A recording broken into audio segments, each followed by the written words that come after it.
Hey, Yagaho, back with some more games. Been a while. Booster 2 is now out.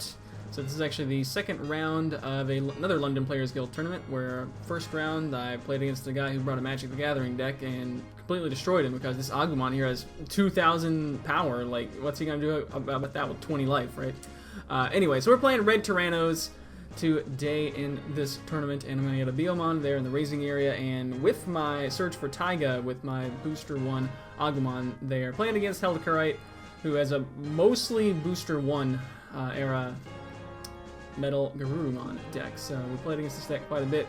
He's going to go ahead and throw down a Vulcan's Hammer to stick me at 4, which I found interesting, but alright. We were actually on voice chat for this game, which I think is the first time I've actually got to voice chat with Octagon specifically. Anyway, we're going to top deck the Taiga, so I'm very glad he gave me enough memory to actually put down the Taiga and actually get some value out of it this turn, so cool. I could certainly go ahead and swing in, but I would kind of rather wait, I don't know. Go and get a blocker on board. Probably should have swung with the Dark Tyrannomon if I was going to get the blocker on board, honestly. So, Leomon's going to come out now. We'll have the ability to block that with the Cordramon if we so choose, and I'm actually going to go ahead and take this one, and it's going to kill itself, so that works out alright. I guess I don't want to lose my blocker to the Gorillamon crashing in, so Zudomon comes down, which is going to stay at 6,000 DP, so that's cool. That's probably not going to swing, though, just going to hard cast a blocker. Alright, so we got early Taiga. This game looks pretty good. I haven't quite gone as aggro as I keep telling myself to go with this deck, because it's sort of the reason I'm playing it, is because it can be quite aggressive. We do have a Flower Cannon in hand. That's probably why I decided to wait and get some Pierce value out of stuff. So we're going to go ahead and rest that Zudomon, and I'll go ahead and swing into it with the Dark Tyrannomon, which will probably get blocked up. We got a Pierce off anyway, though, so that's cool. Plus 2,000 from Babymon being gigantic there, saving my Dark Tyrannomon from getting deaded. And I'm going to go ahead and Hornbuster. I think this might be the first time I've ever Hornbustered a blocker and get 9,000 swinging into the Zudomon there. So I'll be able to clear his board and even us up in security. Looks pretty good for us right here. Don't have a rookie despite this deck playing, I believe, 15 rookies, at least 14 of which are red. So just a hard cast Gabumon comes out. There's a rookie. It doesn't feel too bad, and now the rookies start coming out. I see how it is. So remember, you can't use Taiga in the raising area, so that feels a little bit bad, but we're going to go ahead and swing 8,000 and run into a Metal Garurumon. I guess that's perfectly fine. Go ahead and think about evolving. I mean, may as well, right?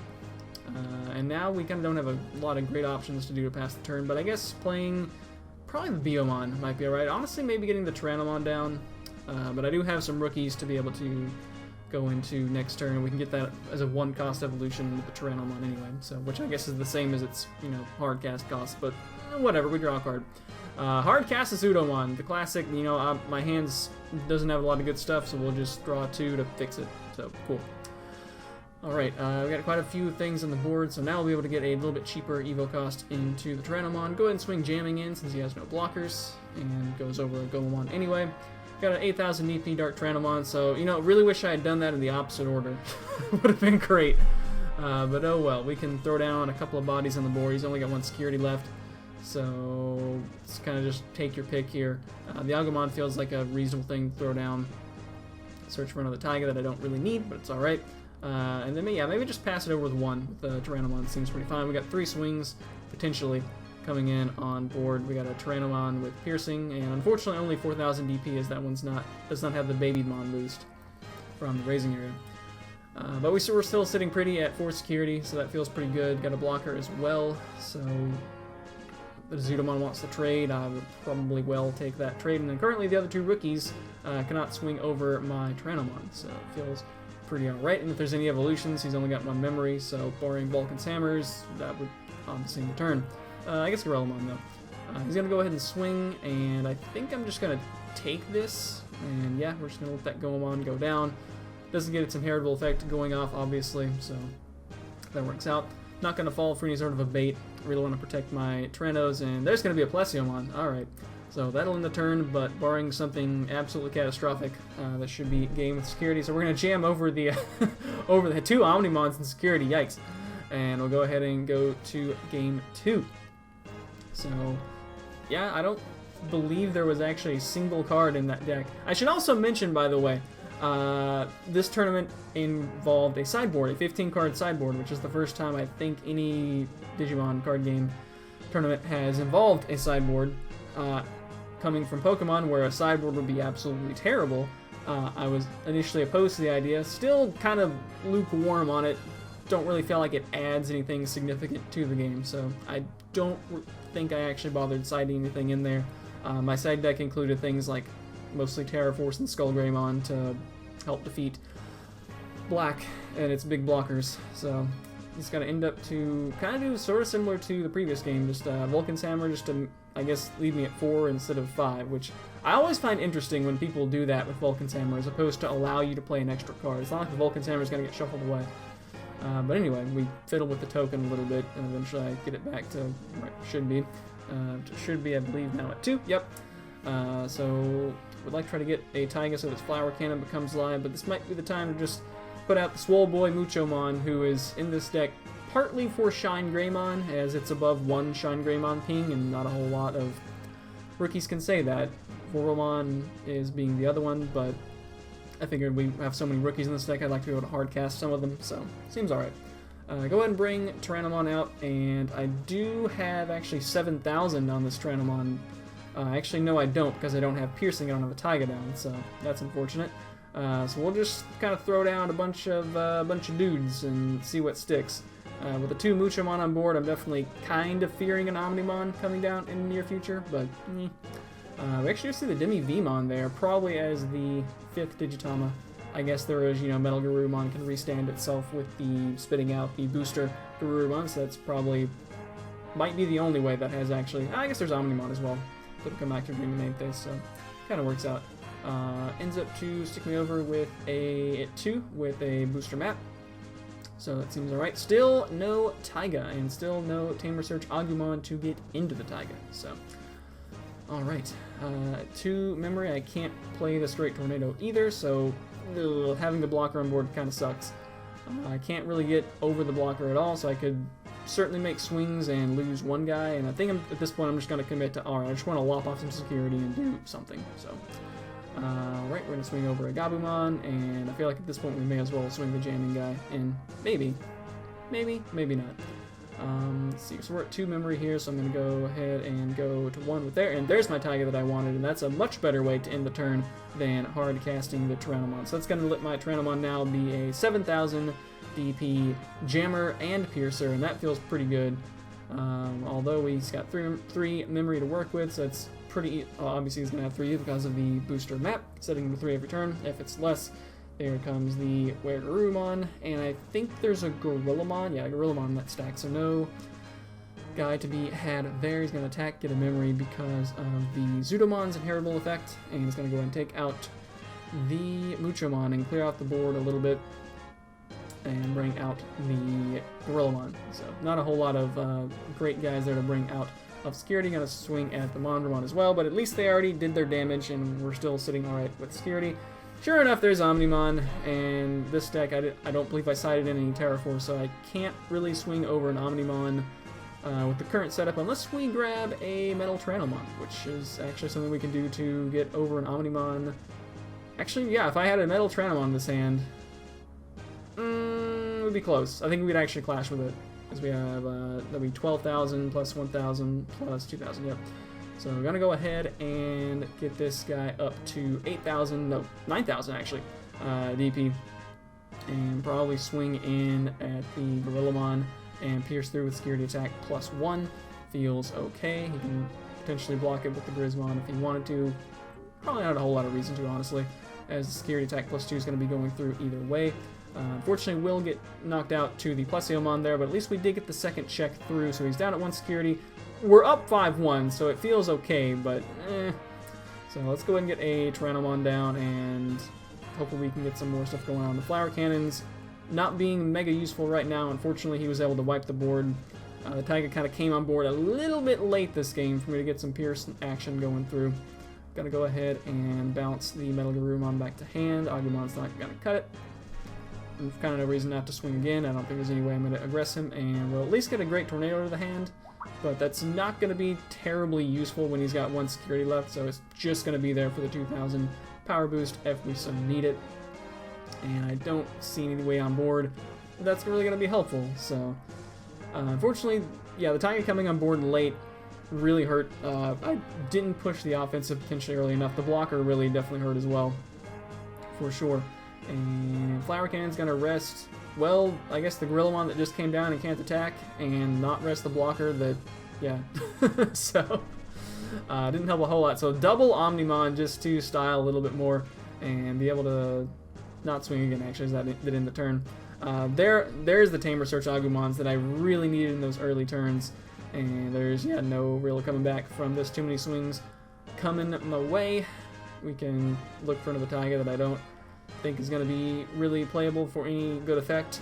I suppose there's always hope, right? There's Horn. This deck has some gnarly security. Although we've already seen, I guess, 3 Flower Cannons. So there's 1 Flower Cannon left. There's a couple of Horn Busters left. There could be something in security to potentially save us. So I'll go ahead and play it out. Man, there's another Tamer Search Agumon that really needed to get in those early turns. So unfortunately, the Tamer's not coming on board early enough. And too many Omnimons coming down, wiping the board.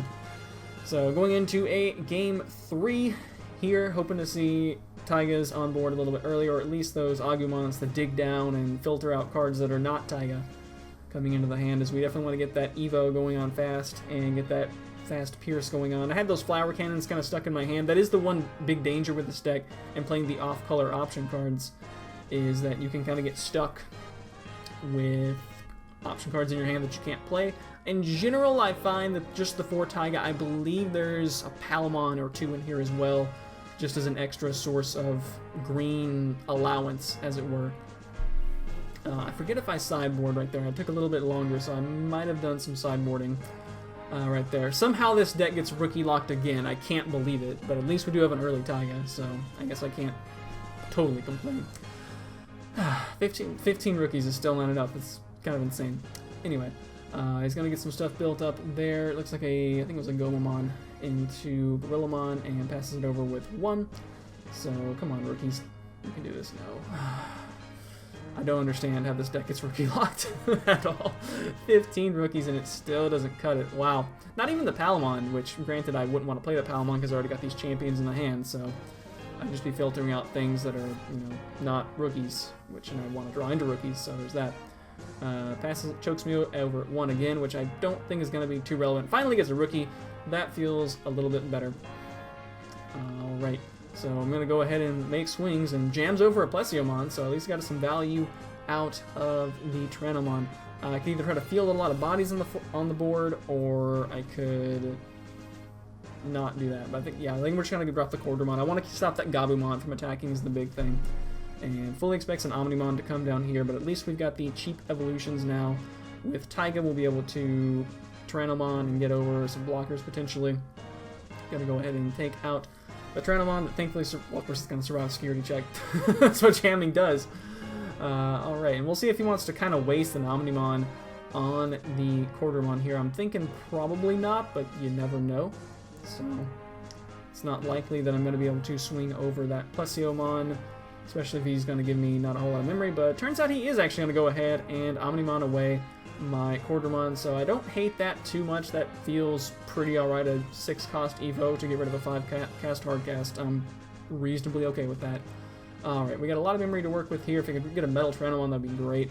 Unfortunately not the case. We'll be able to play this Great Tornado, though, and get some considerable security attacks off. However, I don't have a great follow-up. It's going to be like, drop a Biomon? The Gerudomon's not going to cut it nearly enough.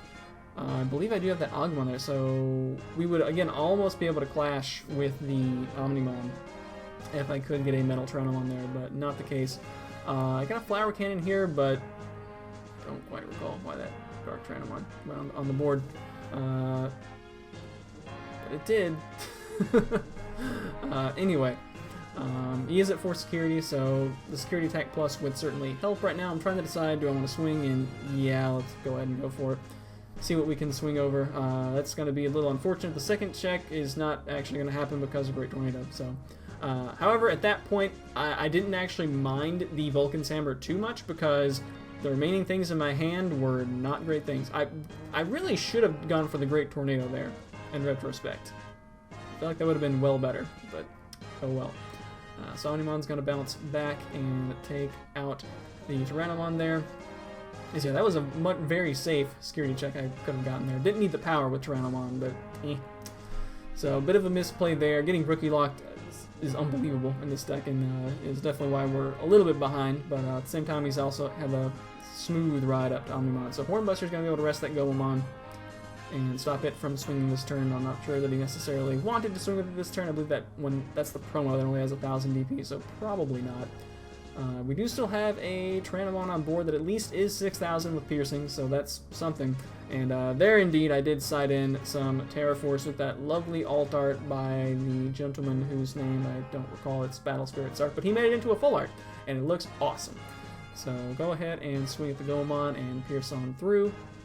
Again, really should have played... I don't know why I'm not playing this Great Tornado. That seems like a terrible mistake.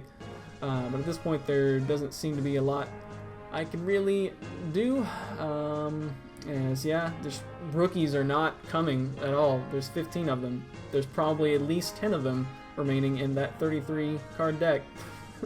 And they're not here. And I'm really thinking about terraforcing some boys, and we're going to do that. We're going to get rid of the Omnimon threat. First and foremost, the Omnimon to come down. The Omnimon that's already on the board already spent its restand, so I'm not as much fearing that. I think I did side in all 3 of the Terraforce in my sideboard for this match. So we'll see if we can hit another one off security, I guess, and, well, maybe. Even if I do, it's still not a great spot. And it is, what do you know, it's another Terraforce. So that's great. Definitely feels like I'm maybe back in it, but this hand is doing me no favors. We need to get some rookies online real quick. I've got some removal, pseudo removal in the hand with flower cannons and whatnot, but I need to get bodies on the board real bad. So if I don't get a rookie off this top deck, it's going to be really bad, really quick, and that is not a rookie that I want to see. But at the same time, it's better to throw out than a Garudamon, as that's going to be a 10k Piercer versus a 7k Piercer. So I feel like the only decent option here is to hard cast the Metal Tyrannomon, and I guess he had a booster mat anyway, so he was going to be at least 3. So definitely don't want to hard cast the Dark Tyrannomon for sure. It's going to get swung over is the Agumon. The Grismon could potentially swing, but eh. At this point, there's just kind of too many bodies coming down. Really, the name of this game was just getting rookie locked with a 15 rookie deck. In this game, and a little bit in the previous game as well, although he had a baller setup in the previous game. This game was only remotely close, I think, because of the security Terraforce. And hey, when you get a Terraforce in security, it goes a long way. It goes a long way, for sure. We'll go ahead and Hornbuster this guy just to put him at 13k Pierce in case there is a Plesiomon in there. But, oh well, it's going to be a hard pass for me as I only have 1 security left, and he's got a blocker, so we're not going to be able to Flower Cannon that. Potentially a Hornbuster could come online and save us. We'll see, but not having a second attack to roll out with on this turn. Potentially should have thrown the second body down there, but eh. He would just be able to wait and block the final attack that did not have piercing because I already had, he has no security left. So, yeah, unfortunate. Rookie lock was the problemo there. That's why I play a 15 rookie deck, and I know I said that and complained about it about 5 times this video, but it's still kind of nuts. So, anyway, we will end up taking a loss here to the OG-ish style blue Metal Garurumon deck. So, thanks Heldacarite for the game. See you guys next time. Later days.